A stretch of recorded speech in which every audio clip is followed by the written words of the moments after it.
শয়তান আল্লাহরে চ্যালেঞ্জ দিয়ে বলে, আল্লাহ তুমি এতগুলো জান্নাত কেন বানালে? তোমার বান্দাগুলো তো জান্নাতে ঢুকতে পারবে না। আল্লাহ বললেন কেন? শয়তান বলে, আমারে যেহেতু জাহান্নামী বলছো, আমি সবগুলার একসাথে নিয়ে জামাতে জাহান্নামে ঢুকবো। জামাতে সবগুলারে ঢুকাম, আমিও মরুম তো গরম মারুম, আমিও মরুম তো গরম মারুম। আল্লাহ বলে, তাই তোর এত সাহস, তুই আমার উপরে কথা বলিস, আমাকে চ্যালেঞ্জ ছুড়ে দিস? আমি তো সব রাজার বড় রাজা, মহারাজা, আমি রাজাধিরাজ, আমি অব্যয় অক্ষয়, আমার কোনো ক্ষয় নাই লয় নাই, আমি সদা জাগ্রত সদা সজাগ শাশ্বত চিরঞ্জীব, আমার উপর দিয়ে কেউ কথা বলার স্পর্ধা দেখায় না, আমার উপরে কোনো কথা নাই। ঠিক আছে, তুই চ্যালেঞ্জ দিলে আমিও চ্যালেঞ্জ দিলাম। তুই আজীবন ওয়াসওয়াসা দিবি, তুই আজীবন বান্দারে দিয়ে গুনাহ করাবি, নামাজ কাজা করাবি, মিথ্যা বলাবি, জিনা করাবি, চুরি করাবি, কিন্তু কোন এক তাফসির মাহফিলে এসে মনটা প্রাণটা দিয়ে যখন তাফসির বুঝে হৃদয়টা গলে চোখের পানি ছেড়ে আমার বান্দা আমার কাছে ক্ষমা চাইবে, আমি সব গুনাহ মাফ করে দেব, তখন তুই কি করবি? আমি মাফ করব, তুই কি করবি? কহ সুবহানাল্লাহ কবেন না? ওই আল্লাহর উপর ভরসা লাগে? হ্যাঁ, থাকবে একজনের উপর, তিনি কে? অন্য কারোর উপর ভরসা করেন না ভাইরা। পীর সাহেবের উপর কোনো ভরসা নাই, বড় হুজুরের উপরে কোনো ভরসা নাই, কোন নবীর উপর কোনো ভরসা নাই, কোন ওলির উপর কোনো ভরসা নাই। আমাদের ভরসা আমাদের আল্লাহর উপর। চিল্লায় বলেন ঠিকিরা। মান নুকিশা উযিবা, যার হিসাব নিকাশ নেওয়া হবে তার ধ্বংস। আল্লাহ যদি হিসাব চায় যে কেন করলি, এত নেয়ামত দিলাম, আমারে ডাকলি না কেন, আমার পথে চললি না কেন, হকের আন্দোলনে নামলি না কেন, কোরআনের আন্দোলনে শরীক হলি না কেন, আল্লাহ যদি ধরে বসে আমাদের কোনো উত্তর থাকবে? কথা বলেন।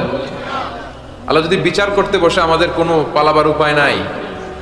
যদি আল্লাহ দয়া করে মাফ করে দেয়, তাইলে কেল্লা ফতে। কথা কন। এজন্য ওই আল্লাহর সাথে একটা সম্পর্কের দরকার আছে না নাই? এজন্য আমরা আল্লাহর কাছে বিচার টিচার চাই না, আমরা দয়া চাই। কি চাই? রোজ হাসরে আল্লাহ আমার করোনা বিচার, আল্লাহ করোনা বিচার। পড়েন আমিন। বিচার চাহি না তব দয়া চাহে, এ গুনাহগার আল্লাহ করোনা বিচার। ঠিক না? বিচার চাই না, আমরা রবের কাছে দয়া চাই, কারণ তার দয়ার কোনো শেষ নাই। ঠিক না? এজন্য সূরাতুল ফাতিহা এমন সূরা, যে সূরা না পড়লে কারো নামাজ হবে না। হবে? এই সূরা হচ্ছে সূরাতুদ দুআ, দোয়ার সূরা। আবার এই সূরা হচ্ছে সূরাতুশ শিফা, শিফার সূরা। অসুস্থ ব্যক্তির এই সূরা পড়ে ফু দিলে সুস্থ করে কে? আল্লাহ। বিশ্বাস হয়? সূরা ফাতিহা পড়ে আপনি ফু দিবেন, দেখবেন স্বাস্থ্যটা ভালো হয়ে গেছে। আলহামদুলিল্লাহ কইবেন না? যত বড় ধরনের রোগ হোক, আপনি যদি ফু দেওয়ার মতো ফু দিতে পারেন, আপনারা সুস্থ করে দিবে কে? আল্লাহ। তবে ঈমানটা পাকা হইতে হবে, আল্লাহর উপর বিশ্বাস থাকতে হবে। বিশ্বনবী সূরা ফাতিহা পড়ে রুকিয়া করতেন, ঝাড় ফুঁক। আমরা এখন তাবিজ ঝুলাই। কি ঝুলাই? বিশ্বনবী বলেন যে তাবিজ ঝুলায় সে শিরক করলো। যদি তাবিজে উল্টাপাল্টা জিনিস থাকে, কোরআনের আয়াত দিয়ে তাবিজ দিলে এটা নিয়ে ইখতিলাফ আছে। কেউ বলে এটা জায়েজ, যেহেতু কোরআনের আয়াত, কিন্তু অন্যান্য স্কলাররা বলে না, এটাও জায়েজ নাই, কারণ বিশ্বনবী আর সাহাবারা তো করে নাই। কথা বলেন। বিশ্বনবী সাহাবা যেই পথ আমাদেরকে দেখিয়েছেন, এর চেয়ে শ্রেষ্ঠ পথ হতে পারে? সাহাবারা বিশ্বনবী সাল্লাল্লাহু আলাইহি ওয়াসাল্লাম তাবিজ দেখলে ছিঁড়ে ফেলতেন। আপনি সৌদি আরবে, কাতার, কুয়েতে গেলে দেখবেন যে সৌদি আরবে উমরা করতে ঢুকলে এরকম তাবিজ আতায়, তাবিজ টাবিজ পাওয়া যায় কিনা, পাইলে সব ছিঁড়ে ফেলবে। এজন্য তাবিজ পড়া যাবে। রুকিয়া করবেন। বাচ্চা অসুস্থ, সূরা ফাতিহা পড়ে ফু দেন, সূরা ইখলাস, সূরা ফালাক, সূরা নাস, এই তিন কুল পড়ে হাতে ফু দেন। মাথা থেকে শুরু করে হাত মাসে করতে করতে পা পর্যন্ত এভাবে মাসে করেন। আপনাকে সুস্থ রাখবে কে? ব্ল্যাক ম্যাজিক থেকে হেফাজত করবে কে? ইহুদিদের এক মিত্র, নাম লাবিদ ইবনুল আসাম, সে বিশ্বনবীর জাদুটোনা করেছিল, বান মেরেছিল, ব্ল্যাক ম্যাজিক। ওই জাদুটোনার প্রভাবে বিশ্বনবী সাল্লাল্লাহু আলাইহি ওয়াসাল্লাম অসুস্থ হয়েছিলেন। কোনো বর্ণনায় 4 মাস, কোনো বর্ণনায় 6 মাস। আমার নবীর এক হাতে জান্নাতি 40 জনের শক্তি ছিল। এত শক্তি থাকা সত্ত্বেও এই 4 মাসে তিনি স্ত্রীদের সাথে ফিজিক্যাল ইন্টারকোর্স করতে পারতেন না, ফিজিক্যাল ইন্টিমেসিতে যেতে পারতেন না, মাথা ঘোরাতো। এমন ব্ল্যাক ম্যাজিক করেছে, এমন জাদুটোনা করেছে বিশ্বনবীকে। এই 4 মাস 6 মাস অসুস্থ থাকার পরেও বিশ্বনবীকে তাবিজ লাগিয়েছেন। কথা কম। বিশ্বনবী সূরা ফালাক আর সূরা নাস পড়ে নিজের গায়ে ফু দিয়েছেন, সুস্থ করে দিল কে? আল্লাহ। এজন্য এই সূরার নাম সূরাতুর রুকিয়া, সাঁতার। অনেকেই সাঁতার জানেন।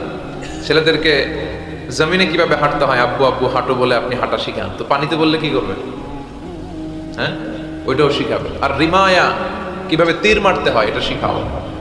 তীর মারা আগে ছিল, এখন তীর নাই, এখন কিভাবে বন্দুক মারতে হয় শিখাবে। কথা কন।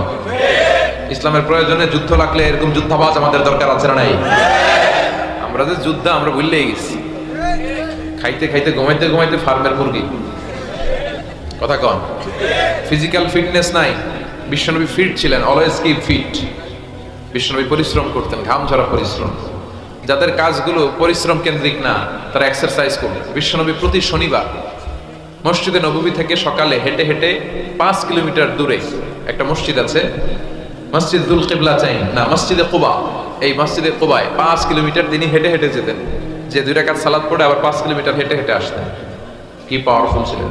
সাহাবারা বলেন বিশ্বনবী যখন ঘোড়া হাঁকাতেন, ঘোড়া চিনেন আপনারা? কি বলেন? গুড়া। এই গুড়া যখন হাঁকাতেন বিশ্বনবী, সাহাবারা বলতেন বিশ্বনবী ঘোড়া হাঁকালে এত জোরে ওনার ঘোড়া ছুটতো, কয়েক সেকেন্ডের ব্যবধানে আমরা সামনে শুধু ধুলাবালি দেখতাম। বিশ্বনবীরও দেখা যায় না, ঘোড়াও দেখা যায়। সুবহানাল্লাহ। বাড়িতে যায় বলেন, চিল্লায় পড়েন আল্লাহু আকবার। কি শক্তিশালী নবী, যিনি মক্কার একজন কুস্তিগির, যদিও বর্ণনাটা দাঈফ, কুস্তিগিরকে ধরে 3 বার আছার মেরেছেন, হারিয়ে দিয়েছেন। তার মানে শক্তি গায়ে বেশি না কম? সুবহানাল্লাহ পড়বেন না? তো এই সুমন্তর সু কালিকুত্তার গু, এগুলো দিয়ে কেউ সুস্থ হতে পারে? সুস্থ হতে হলে কার নাম লাগে?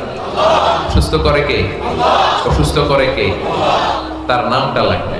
তার নামে পড়ে ফু দিবেন। ইউরোপে আমেরিকাতে অনেক জায়গায় রুকিয়া সেন্টার আছে। কি সেন্টার? আমগো বাংলাদেশে আছে কবিরাজ সেন্টার, তাবিজ সেন্টার, গন্ডামির সেন্টার।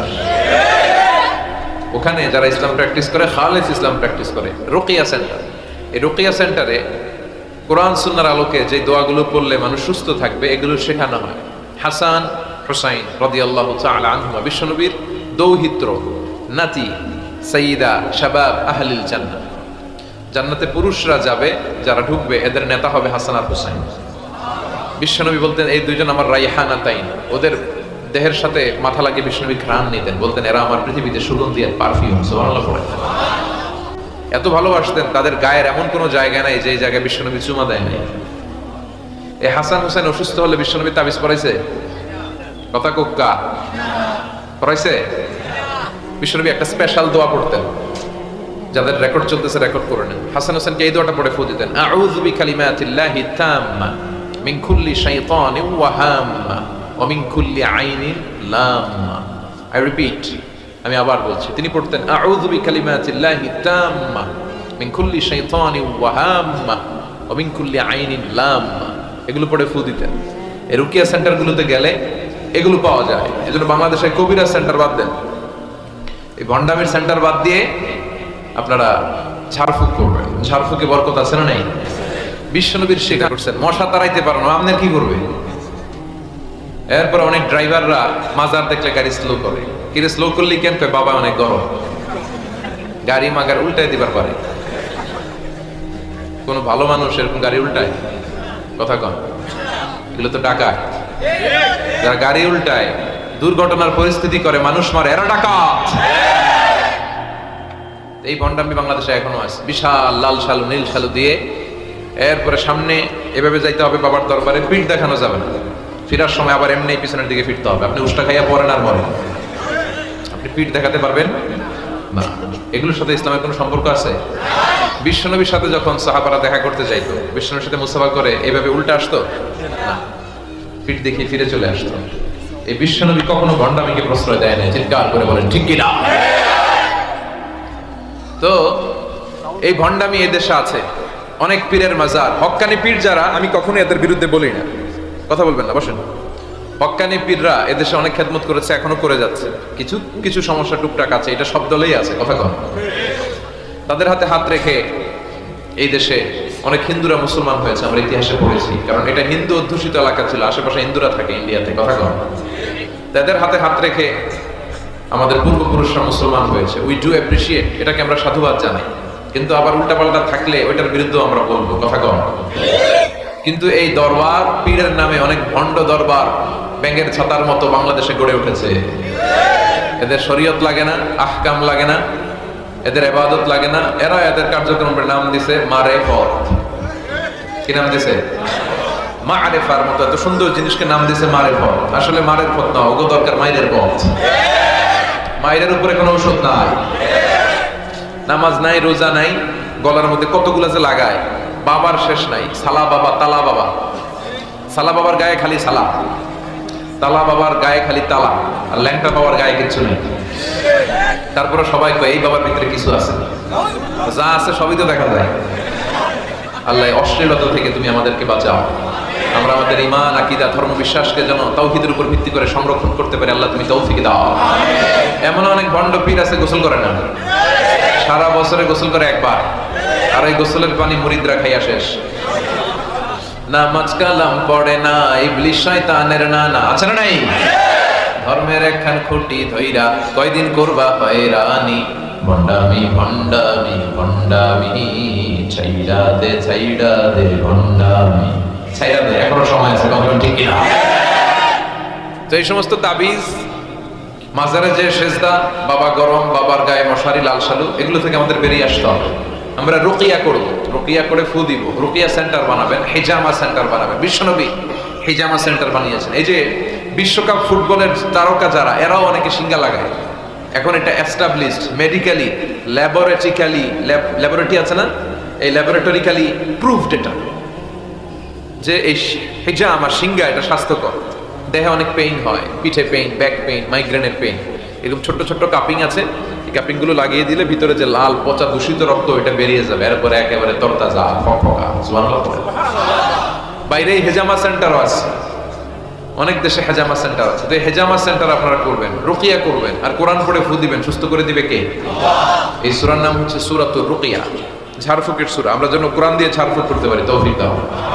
ভূত প্রেত, জাদু টোনা, বান মারা, এগুলোর জন্য সবচেয়ে বড় কোরআনিক মেডিসিন হচ্ছে আয়াতুল কুরসি। মুখস্থ আছে? আয়াতুল কুরসি পরে ফু দিলে জিনের বাদশাহ তো সব তো করবেন সবাই। আয়াতুল কুরসি পড়বেন। বিশ্বনবী কালিজিরা খেতে বলতেন। কি খেতে বলতেন? কালিজিরা। এটা শিফাউন মিন কুল্লি দা ইল্লা সাম। বিশ্বনবী বলেছেন মৃত্যু ছাড়া এই কালিজিরা সব রোগের মহৌষধ। এই কালিজিরা শুধু একটা রোগ থামাইতে পারে না, রোগটার নাম মৃত্যু। কোনো কিছু থামাইতে পারে? বিশ্বনবী বলেন মৃত্যু ছাড়া সব রোগের মহৌষধ কালিজিরা। বিশ্বনবী মধু খেতেন। কোরআনে দুই জায়গায় শেফা আসছে। এক কোরআনের ক্ষেত্রে আল্লাহ বলছে শেফা, আবার মধুর ক্ষেত্রে কইছে শেফা। আল্লাহ বলছে ফিহি শিফাউন লিন-নাস, এই মধুর ভিতরে আমি আল্লাহ শিফা রেখেছি। চিল্লায় এখন সুবহানাল্লাহ। এই মধু খাবেন, কালেজিরা খাবেন, জাইতুনের তেল মালিশ করবেন, 3 জাইতুন খাবেন, ফ্রেশ সালাদ খাবেন, ফলমূল খাবেন, গোশত জাতীয় আইটেম কম খাবেন। দেখবেন বিশ্বনবীর এই পন্থাগুলো মেনে চললে একজন লোক এমনি সুস্থ থাকতে পারে, ঠিক কি না? আল্লাহ তুমি বিশ্বনবীর শিখানোর পন্থায় আমরা যেন জীবন চালাতে পারি, তৌফিক দাও। আবার এই সূরার আরেকটার নাম হচ্ছে সাবউম মিনাল মাসানি, নিত্য পাঠনীয় সপ্তবাক্য। অনেক ভালো আছে। তো যারা ইসলামের পক্ষে না, যাদের মধ্যে ইসলাম নাই, যারা ডাকাত, সন্ত্রাস, চাঁদাবাজ, দুর্নীতিবাজ, এদের প্রশংসা যদি করা হয়, আল্লাহ বলে আল্লাহর আরশ কেঁপে যায়। এটা মুদিহাল ফাসিক গাদিবার রব ওহতাসালাহুল আরশ। যখন ফাসিকের প্রশংসা করা হয়, আল্লাহ রেগে যায়, আর আল্লাহর আরশটা থারথার করে কাঁপে। কোনো ফাসিকের জন্য প্রশংসা নয়, প্রশংসা হয় সুন্দরের জন্য। সবচেয়ে সুন্দর কে? দুনিয়া সুন্দর, মানুষ সুন্দর, আসমান সুন্দর, জমিন সুন্দর, সুন্দরে সুন্দরে পাল্লা, জানি না কত সুন্দর তুমি আল্লাহ, জানি না কত সুন্দর তুমি আল্লাহ। সুবহানাল্লাহ। আল্লাহ যে কত সুন্দর এটা আমরা জান্নাতে যেয়ে দেখব ইনশাআল্লাহ। কবেন না? হুজুহু ইয়াউমাইযিন নাযিরা ইলা রাব্বিহা নাযিরা। আল্লাহ বললেন সেদিন সব পাগলের মতো আমার দিকে তাকিয়ে থাকবা। বিশ্বনবী বললেন ইন্নাকুম সাতারাউনা রাব্বাকুম আয়ানা কামা তারাউনা হাযাল কমার। এই পূর্ণিমার চাঁদকে তোমরা যেভাবে দেখো, আল্লাহর ওই দিন ঠিক এইভাবে চাক্ষুষ নিজ চোখে দেখবা। জান্নাতীদেরকে আল্লাহ বলবেন, ও জান্নাতীরা, নাজ নেয়ামত তোমাদেরকে যা দেওয়ার ওয়াদা দিয়েছিলাম সব পেয়েছো কি? সবাই বলে পেয়েছি। একজন কয় পাই নাই। কিরে কি পাস নাই? কয় আপনারই পাই নাই। সব পাইছি, আপনারে পাই নাই। সুবহানাল্লাহ পড়ে। আল্লাহ বলবেন ঠিক আছে বস, আমারও পাবো। তখন আল্লাহ ওনার এই গুপ্ত সৌন্দর্য, এই রহস্যের ভান্ডার, ওনার সৌন্দর্যের আলোকচ্ছটা জান্নাতীদের কাছে প্রকাশ করে দিবেন। তার মানে আমরা সেদিন আল্লাহকে দেখবো। আর প্রশংসা হয় সুন্দরের। আল্লাহর যে সুন্দর কেউ আছে? আল্লাহর প্রশংসা এই পৃথিবীতে সবচেয়ে বেশি করেছে বিশ্বনবী মুহাম্মদ সাল্লাল্লাহু আলাইহি ওয়াসাল্লাম। এজন্য ওনার নাম দুইটা সবচেয়ে প্রসিদ্ধ, দুইটাই কোরআনে এসেছে। এক মুহাম্মদ আরেকটা হচ্ছে আহমদ। এই দুইটার মধ্যে আলহামদুর হামদুন আছে না নাই? মুহাম্মাদে মিম হা মিম দাল, হা মিম দাল আছে না নাই? আরেকটা হচ্ছে ইয়াদি মিন বাদি ইসমু আহমদ। এই আহমদের মধ্যে আলিফ হা মিম দাল, এই হামদ আছে না নাই? বিশ্বনবী আল্লাহর সবচাইতে বেশি প্রশংসা করতেন। বিশ্বনবী কাঁদতেন আর আল্লাহর কাছে ক্ষমা চাইতেন। মা আয়েশা বলতেন, ইয়া রাসূলুল্লাহ, আল্লাহ তো আপনার সব গুনাহ মাফ করে দিয়েছে, তো কান্না কিসের? বিশ্বনবী বলতেন, আফালা আকুনা আবদান শাকুরা। ও আয়েশা, আমি কি আল্লাহর শুকরগুজার প্রশংসাকারী বান্দা হব না? কিয়ামতের দিন বিশ্বনবীর হাতে একটা পতাকা থাকবে, পতাকাটার নাম হচ্ছে লিওয়াউল হামদ। পতাকার নাম, এই সূরাতুল ফাতিহা যেই শব্দ দিয়ে শুরু হয়েছে এই শব্দটা থাকবে, আলহামদু, মানে হামদের, প্রশংসার পতাকা। এই পতাকাটা নিয়ে আমাদেরকে নেতৃত্ব দিতে দিতে বিশ্বনবী জান্নাতের দরজায় যেয়ে ধাক্কা মারবে। তার মানে সকল প্রশংসার মালিককে প্রশংসা করে শেষ করা যাবে? কত নেয়ামত আল্লাহ দিয়েছে। এই চোখের নেয়ামত। Human eyes can identify more than 10 million colours. বিজ্ঞানীরা বলে আমাদের চোখ 10 মিলিয়নেরও বেশি ধরনের রং শনাক্ত করতে পারে। দেখেন, এই আমার আইপ্যাড এক কালার, আমার জুব্বা এক কালার, এইটা আরেকটু ডিপ, মিডল, হ্যাঁ, মাইল্ড, এরপরে লাইট। এক কালারের মধ্যে, এক হলুদের মধ্যে কয়েক হাজার। এক yellow, it has several types. এক black, it has several types. কালোর মধ্যে হালকা কালো, পাতলা কালো, মিশানা কালো, ঝাঁঝালা কালো, এই কালো সেই কালো, কত কালো। 10 মিলিয়ন কালার্স। 10 মিলিয়ন, 1 মিলিয়নে 10 লাখ, 10 মিলিয়নে কত? 1 কোটি। আপনি আপনার চোখ দিয়ে 1 কোটি রং শনাক্ত করতে পারেন। সুবহানাল্লাহ নাই? এই দুটি চোখ দিয়েছ বলে দেখি যে কত অপরূপ নয়না ভিরা, ক্ষেত খামারের জুড়ায় জ্বালা বিধুর ধূপ, তোমার দেয়া চোখের শুকুর জানাবো তার ভাষা কই। যতই দেখি ততই যেন পলক ছাড়া চেরই। ঠিক না? যত দেখি, যত দূর যায় আমার দৃষ্টি, ততই দেখেছি তার সৃষ্টি। ঠিক না? তার সৃষ্টি, তার নেয়ামত, তার সৌন্দর্যের কোনো শেষ নাই, কোনো শেষ নাই। এজন্য আল্লাহর প্রিয় বান্দারা সবসময় প্রশংসা করে কার? আল্লাহর প্রশংসা করে শেষ করা যাবে? আল্লাহ প্রশংসাকারীদের ভালোবাসে না? ভালোবাসে না? আসল মানুষ তো তারাই যারা সবসময় শুকরিয়া করে। এরাই মানুষ। এরাই কি 32টা কষ্ট ভেতরে চাপা রেখে 32 দাঁত দেখিয়ে আলহামদুলিল্লাহ বলে শুকুর গুজার হওয়ার নাম মানুষ। ঠিক কিনা? সকল ব্যথারে বোঝা বইতে পারে, সব জ্বালা যাতনাও পারে, বিপদ আপদ এলে আল্লাহকে ডাকে, তার দয়া করুণায় ভরসা রাখে, হারায় না হুঁশ, সেই তো মানুষ, সেই তো মানুষ। ঠিক না? আর যেটা হারালাম এর চেয়ে ভালো কিছু দিয়ে মেকআপ করে দিও, ভালো কিছু দিয়ে বদল করে দিও। সুবহানাল্লাহ পড়েন। তাহলে বিপদ আসলে আমরা কি পড়ব? কথা বলেন।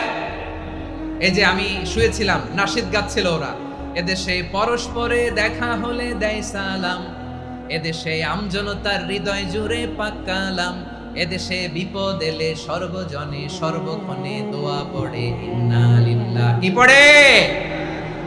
সুবহানাল্লাহ, সুবহানাল্লাহ, সুবহানাল্লাহ, সুবহানাল্লাহ। এদেশে আজান শুনে সূর্য ওঠে শহর গ্রামে, এদেশে আজান শুনে সূর্য ডুবে সন্ধ্যা নামে, এদেশে সকল কাজে সবাই বলে বিসমিল্লাহ, এদেশে ভালো কিছু দেখে শুনে হাসি মুখে সবাই বলে মাশাআল্লাহ। সুবহানাল্লাহ পড়েন। তাহলে বিপদ এলে আমরা কি পড়ি? কথা বুঝলে সবাই উত্তর দিতে হবে। বিপদ এলে কি পড়ি? তাহলে বিপদ এলেই আমরা এখন থেকে ইন্না লিল্লাহ পড়ব, নাকি হাই হুতাশ করবেন? একদল আছে হাই হুতাশ করে, হায় আল্লাহ রে মোর কি হইল রে, মুই কি হরমু রে, মুই কমবে যামু রে। আছে না নাই?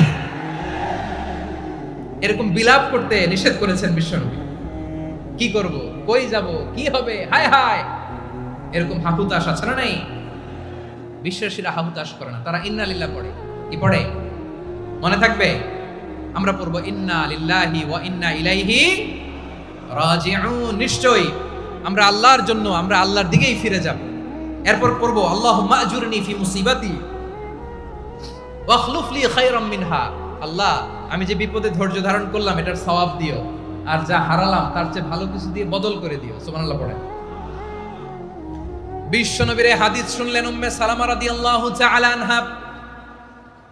ওনার স্বামী হলো আবু সালামা। মজার ঘটনা খেয়াল করে শুনেন আমার প্রিয় কলিজার টুকরা ভাইয়েরা, কানগুলো খরগোশের কানের মতো খাড়া করে আমার দিকে তাকান। সাইয়্যিদাতুনা উম্মে সালামা রাদিয়াল্লাহু তাআলা আনহা, ওনার স্বামীর নাম আবু সালামা। শ্রেষ্ঠ দম্পতি, শ্রেষ্ঠ ফ্যামিলি। প্রথমে হিজরত করেছিলেন হাবাসায়, পরে হিজরত করেছেন মদিনায়। উহুদ যুদ্ধের পরে ওনার স্বামী আবু সালামা ইন্তেকাল করলো, শহীদ হলো। সুবহানাল্লাহ পড়েন।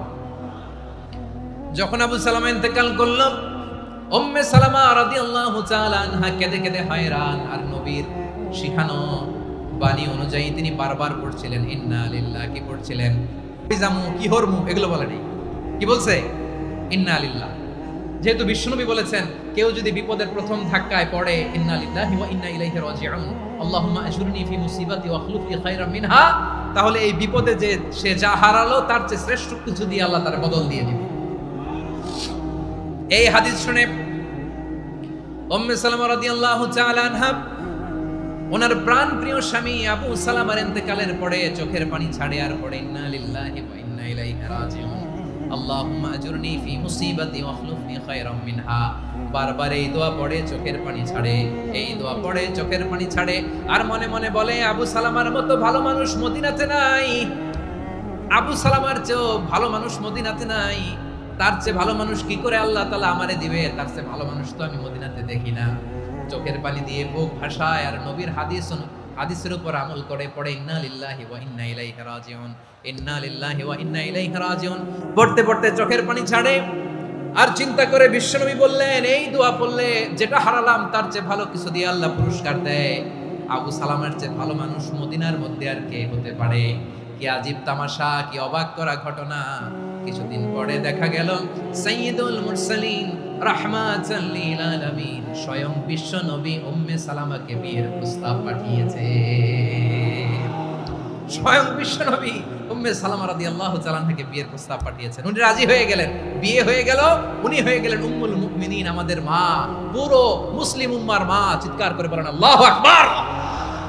তাহলে আমার প্রাণপ্রিয় ভাইরা, বিপদে পড়লে আমরা পড়বো ইন্না লিল্লাহি ওয়া ইন্না ইলাইহি রাজিউন, আল্লাহুম্মা আজুরনি ফি মুসিবাতি ওয়া আখলুফ লি খায়রাম মিনহা। পড়বেন? পড়বেন না? যারা যারা বিপদ আসলে এই দোয়াটা পড়বেন এখন থেকে আওয়াজ করে ইনশাআল্লাহ বলেন। যা হারাইছেন তার চেয়ে শ্রেষ্ঠ জিনিস দিয়ে বদলা দিবে কে? বিশ্বাস হয়? একটু সন্দেহ লাগে মনে হয়, একটু সন্দেহ আছে? যাদের বিশ্বাস হবে তাদেরকে আল্লাহ উত্তম বদলা দিবে, ঠিক কিনা বলেন? তাহলে বিপদে পড়লেই প্রথমে আমরা এটা পড়ব। দোয়াগুলো যদি এখন মুখস্থ না হয়, এই যে রেকর্ডিং হচ্ছে পেয়ে যাবেন, কালকেই পেয়ে যাবেন। শুনে শুনে মুখস্থ করবেন। আমার মায়েরা, আমার বোনেরা, আপনাদের জন্য 3টি মাঠের অ্যারেঞ্জমেন্ট করা হয়েছে, আমি জানি। আপনারাও এই দোয়াগুলো পড়বেন, আপনার স্বামীকে শেখাবেন, সন্তানকে শেখাবেন, আপনার পুরো পরিবারটাকে জান্নাতের টুকরো বানিয়ে দিবে কে? তাহলে বিপদ আসলে প্রথমে কি পড়তে হবে এটা জেনে গেলাম। এরপরে বিপদ আসলে নিজেকে কি করে আল্লাহর কাছে সঁপে দিতে হয় এটাও জানার দরকার আছে না নাই? বিপদে প্রথমে ইন্না লিল্লাহ পড়লাম, ধৈর্য ধারণ করলাম, বিপদ থেকে উদ্ধারের সর্বোচ্চ চেষ্টা করলাম। আমার কাজ যখন শেষ তখন আমি আমার এই বিষয়টা আল্লাহর কাছে সঁপে দিব। কার কাছে সুপর্দ করব? কার কাছে? বিপদে বললে কেমন করে নিজেকে আল্লাহর কাছে সঁপে দিতে হয় আসুন সাইয়েদনা ইব্রাহিম আলাইহিস সালামের জীবনী থেকে জানি। আল্লাহর খলিল ইব্রাহিম আলাইহিস সালাম আমাদের মতো সমাজ ব্যবস্থা পায় নাই। আমরা জন্মের পরে আমাদের কানের ভেতরে আজান দিয়েছে কে? একামত দিয়েছে কে? আমাদের বাপ-দাদারা আমাদের কানে আজান দিয়েছে কি দেয় নাই? আমাদের জন্মের পরেই তো আজান, একামত, বাড়ির পাশে মসজিদ, প্রতিদিন আজান, জুমার খুতবা, প্রতি মাসে মাসে তাফসীরুল কোরআন মাহফিল, মসজিদ, মিনারা, অভাব নাই, ঠিক কিনা বলেন? আপনি যেই সুন্দর ইসলামিক এনভায়রনমেন্ট পেয়েছেন, আমাদের ইব্রাহিম খলিল উনিও কি এরকম পেয়েছিলেন? হ্যাঁ, উনি জন্মের পর পরে ওনার কানে আজান দিছে কেউ? আমার প্রিয় ভাইরা, আগা গোড়া একটা শিরকি পরিবেশ উনি জন্মগ্রহণ করেছেন। উনি ছাড়া ওই তল্লাটে একজনও আল্লাহর উপর বিশ্বাসী নাই। কল্পনা করতে পারেন? গোটা তল্লাটে, গোটা দেশে বিশ্বাসী মুমিন, আল্লাহর উপর বিশ্বাস স্থাপনকারী কয়জন? সবাই বলেন কয়জন? বাকি সব মুশরিক। নমরুদ বলে বাকি সব, তোমার রব জীবন দেয়, মৃত্যু দেয়, আর এটা তো আমি দেই, আমিও তো জীবন দেই, আমিও তো মৃত্যু দেই। সাইয়েদনা ইব্রাহিম বললেন কেমন করে তুমি জীবন দাও, মৃত্যু দাও, একটু দেখাও তো। নমরুদ জেলখানা থেকে দুজন কয়েদিকে ডেকে আনলো, কয়েদি এনে অর্ডার করলো একটাকে এখনই শিরোচ্ছেদ, হেড অফ, ডেথ পেনাল্টি, মৃত্যুদণ্ড দেয়া হলো, ফিনকি দিয়ে রক্ত বের হলো। নমরুদ বলে, দেখো দুজনকে ধরে আনলাম, একজন কয়েদিকে দিলাম ডেথ পেনাল্টি, মৃত্যুদণ্ড, ওরে মৃত্যু দিলাম, আরেকজন যে দাঁড়িয়ে আছে চাইলে ওরেও আমি মৃত্যুদণ্ড দিতে পারি, কিন্তু না, ওরে আমি দিব না, ওরে আমি বাঁচাইয়া দিলাম, ছেড়ে দিলাম, মানে জীবন দিলাম। দেখো ইব্রাহিম, তোমার চোখের সামনে একজনরে মৃত্যু দিলাম, আর একজনরে জীবন দিলাম। আপাত দৃষ্টিতে তাই তো, একজনরে তো জীবন দিল, আরেকজনরে মৃত্যু দিল। সাইয়েদনা ইব্রাহিম এবার বিপাকে পড়ে গেলেন, কিন্তু এক একজন নবীকে আল্লাহ এমন উইজডম বিচক্ষণতা দিয়ে এই জমিনে পাঠিয়েছেন, মুহূর্তের মধ্যে আল্লাহর খলিল ইব্রাহিম বললেন, فإن الله يأتي بالشمس من المشرق فأتي بها من المغرب فبهت الذي كفر। আল্লাহর খলিল ইব্রাহিম বললেন, নমরুদ বুঝলাম তুমি জীবন দাও, মৃত্যু দাও দেখলাম, কিন্তু আমার রব, আমার আল্লাহ প্রতিদিন সকালবেলা উষা লগ্নে ওই পূর্ব দিগন্ত থেকে সূর্যটাকে উদিত করেন, সাঁঝের বেলা, বিকেল বেলা, কুথুরি লগ্নে, সন্ধ্যা বেলা ওই দ্বিপ্রহরের জলে সূর্যটাকে পশ্চিম দিগন্তে ডুবিয়ে দেন। মানে সকালবেলা পূর্ব দিক থেকে উদিত করা সূর্যটাকে পশ্চিম দিকে বিকেলে তিনি ডুবিয়ে দেন। তুমি যদি পারো ওই সূর্যটাকে পশ্চিম দিক থেকে উদিত করে পূর্ব দিকে ডুবিয়ে দাও। সুবহানাল্লাহ। সাইয়েদনা জিবরাইল এসে বললেন, ও আল্লাহর খলিল, ওরা তো আপনার হাতও বেঁধে ফেললো, পাও বেঁধে ফেললো, নড়াচড়ার সুযোগ নাই, বলেন আমি জিবরিল ফেরেশতা আপনার জন্য কি করতে পারি? আল্লাহর খলিল ইব্রাহিম বলেন, ও জিবরাইল, তোমার কাছে আমার কোনো চাওয়া পাওয়া নাই। সুবহানাল্লাহ বলেন। তোমার কাছে বলার কিছু নাই, তোমার সাহায্যের আমার দরকার নাই। সাইয়েদনা ইব্রাহিম আলাইহিস সালামকে হাতে পায়ে রশি বেঁধে, হাত পা বাঁধা অবস্থায় জ্বলন্ত অগ্নিকুণ্ডে যখন নমরুদের দলবল নিক্ষেপ করবে, আল্লাহর খলিল কিভাবে নিজেকে আল্লাহর কাছে সঁপে দিয়েছেন, পটুয়াখালীর ভাইরা খেয়াল করে শুনুন। হাত পা বেঁধে আল্লাহর খলিলকে যখন নিক্ষেপ করা হবে, তিনি মুখ ফুটে বলে ফেললেন, হাসবুনাল্লাহু ওয়া নি'মাল ওয়াকিল। হাসবুনাল্লাহু ওয়া নি'মাল ওয়াকিল, আমার জন্য আল্লাহই যথেষ্ট, আমার জন্য আল্লাহই যথেষ্ট, তিনি আমার সবচেয়ে বড় গার্ডিয়ান, তিনি আমার সবচেয়ে বড় অভিভাবক। জিব্রাইলের সাহায্যে অফারকে ফিরিয়ে দিলেন, দুনিয়ার বুকে কারো কাছে কিছু বলেন নাই, মুখ ফুটে বলেছেন হাসবুনাল্লাহ। ও আমার পটুয়াখালীর প্রাণের ভাইয়েরা খেয়াল রাখবেন, কোন বান্দা তার হাতে থাকা সব চেষ্টাটুকুন করার পরে মুখ ফসকে মুখ দিয়ে যখন বলে ফেলে হাসবুনাল্লাহ, বান্দা যখন হাসবুনাল্লাহ বলে ফেলে, ওই ব্যাপারটা ডিল করার দায়িত্ব স্বয়ং আল্লাহ আরশের উপর থেকে নিয়ে নেয়। আপনি যখন বলে ফেলবেন হাসবুনাল্লাহ, এটা ডিলিং করবে কে তখন? চিল্লায় বলেন না, তিনি কে? বান্দা তার সাধ্যের সবটুকু চেষ্টার পরে নতজানু হয়ে যখন বলবে হাসবুনাল্লাহ, আল্লাহ তুমি আমার জন্য যথেষ্ট, নি'মাল ওয়াকিল, তুমি আমার শ্রেষ্ঠ অভিভাবক, তখন তার কি দরকার না দরকার এটা ডিল করে স্বয়ং আল্লাহ। নিক্ষেপ করা হলো সাইয়েদনা ইব্রাহিমকে অগ্নিকুণ্ডলিতে। হাজার হাজার মানুষের দৃশ্য দেখার জন্য জড়ো হয়েছে এরকম বিশাল ময়দানে, কিন্তু কি অবাক করা ঘটনা, সবাই ভয় পাচ্ছিল, না জানি কি হয়ে যায়। আল্লাহর খলিলকে যখন আগুনের কুণ্ডলিতে নিক্ষেপ করা হয়, আল্লাহর খলিল ইব্রাহিম আগুনের কুণ্ডলীর মধ্যে বসে বসে মানুষগুলোর দিকে তাকিয়ে হাসতে শুরু করে দেয়। কারণ আকাশ থেকে রব্বুল আলামিন স্পেশাল ভার্ডিক্ট নাজিল করেছেন, স্পেশাল হুকুম জারি করেছেন, কুলনা ইয়া নারু কুনি বারদাম ওয়া সালামান আলা ইব্রাহিম। ও আগুন খবরদার, সৃষ্টি শুরু থেকে তোকে একটা ধর্ম আমি বাতলে দিয়েছিলাম, তোর ধর্ম, আগুনের ধর্ম হলো যা পাবে জ্বালিয়ে সারখার করবে। আল্লাহ বলল, আগুন তোর ধর্ম দিয়েছিলাম, তুই সব জ্বালিয়ে পুড়িয়ে সারখার করে দিবি, কিন্তু ক্ষণিকের জন্য আমি তোর জ্বালিয়ে দেওয়ার ক্ষমতাটাকে কেড়ে দিলাম, জ্বালিয়ে ভস্ম করে দেওয়ার ক্ষমতা আমি কেড়ে দিলাম। কুনি বারদান, ঠান্ডা হয়ে যা, কিন্তু এত বেশি ঠান্ডা হবি না আবার আমার ইব্রাহিমের জন্য সর্দি লেগে না যায়। সুবহানাল্লাহ, এত আস্তে বললে হবে?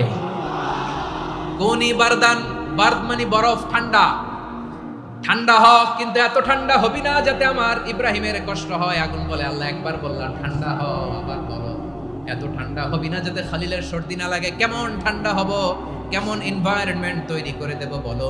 আল্লাহ বললেন, সালামান আলা ইব্রাহিম।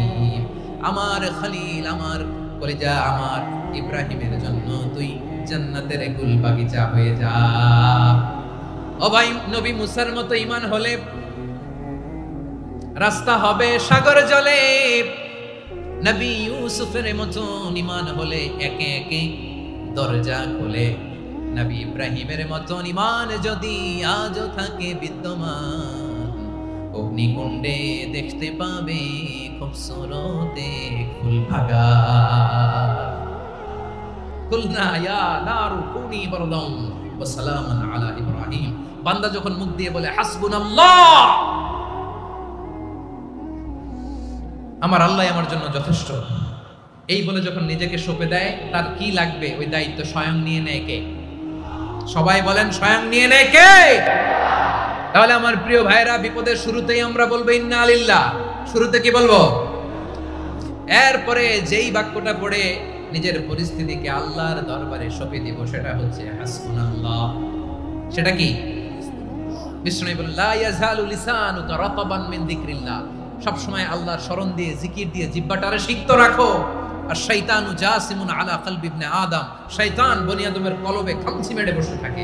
ফাইদা যাকারাল্লাহ খালাসা, মানুষ যখন আল্লাহর স্মরণ করে জিকির করে, শয়তান দৌড়ে পালায়। ওয়া ইদা গাফালা ওয়াসওয়াসা, যখনই বনি আদম গাফেল হয় তখনই শয়তান তার হৃদয়ে ওয়াসওয়াসা দেয়।